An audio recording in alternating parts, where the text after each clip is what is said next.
Being somebody that wears many hats across the board, I had Hep C and done the treatment and cured. I've been living with HIV for 36 years and also been an injecting drug user. So across all of that, I certainly know a lot about stigma and discrimination. Western Australia is a big area.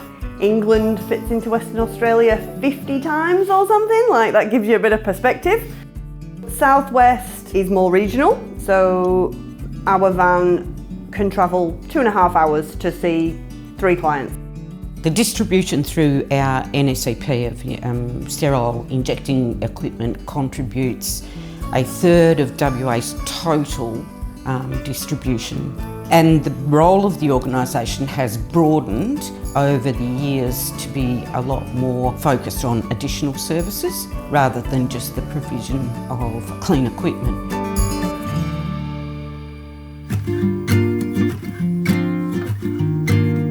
So the core reason that people will come will be to exchange their equipment or to get new equipment, but then we have so much opportunity within that. They might only stay for a minute or they might stay for 5. Over time, you definitely build relationships with people, and the stronger the relationship, the more information they will tell you, whether that's about general life, whether that's about their health, whether that's about their bloodborne virus status. Monty was shown to the exchange by a friend. He would come exchange equipment, and then we brought in Hep C testing and bloodborne virus testing. So we incentivised our testing to encourage more people to get tested. So Monty tested positive to Hep C, so he then processed through our system to do his Hep C treatment with us.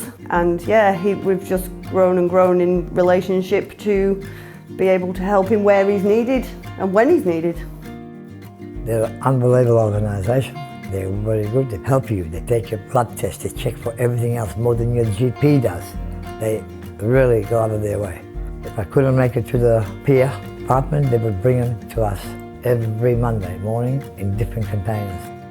But Jodie still keeps in touch with me, and she's helped a lot of my friends. And a lot of my friends are not nervous or embarrassed to go back to her.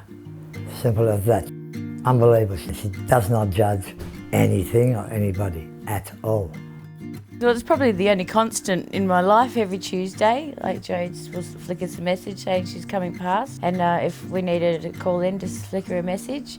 They park at the same spot every week for a couple of hours, so the access for people at the other end of town is there as well. Once you've been exposed to it, like it just opens up a whole new perception for yourself, an experience of being treated like a human being when they know about your use of drugs. So the van is set up with a needle exchange at the front. So we have a disposal bin so that anybody can pull their used ones into the disposal bin. The NSP carries as much equipment as possible to fulfil the needs of whoever may access us. Then as you go through the van, you have the exchange at the front, and then we have a full nurses fitted out sterile area. Jodie does the blood. She then talks to me or Julie, the nurse down in Bunbury, and then I'm involved when that patient is nearly ready for treatment, and I go down and do an assessment. The point of care testing was a total game changer. Some people don't have the best veins to be able to do full blood tests. So the point of care with just a finger prick is amazing. It takes less than 5 minutes to do a finger prick. It processes in an hour, and we have the results in an hour. I think that one of the things that peer-based harm reduction does well is that we're a one-stop shop. So when people come in, that we can say to them, do you know we've got a nurse practitioner, you can get tested for, bloodborne viruses, for Hep C, you can do treatment here. For the most part, everything is free. And even on the one-for-one exchange, if people come in for equipment, they don't have any equipment to exchange or any money, they're not going to go out there without anything, because that defeats the purpose of why we're here. I write the script for the hepatitis C medication, I'm doing an assessment, and then it became quite obvious that there was other jobs that Paul could do, such as taking blood and doing that sort of thing, which will make it easy for the patient. He could go out and visit them, or we would go and visit them in their house, and we would do bloods And in that process, we were trying to minimise the amount of visits that patients had to make to us prior to commencing treatment. We have a group of friends and that we have lived together, shared homes and that. And our friend Carol, she introduced us to Paul and Leanne and said, please do the treatment. Paul came out to see us where we were living and we started from there. And they've been fantastic. Paul and Leanne are really good. Like Paul's picked me up and taken me for blood tests because I have problems having blood tests. And they're always there for you if you need them. Just a phone call away.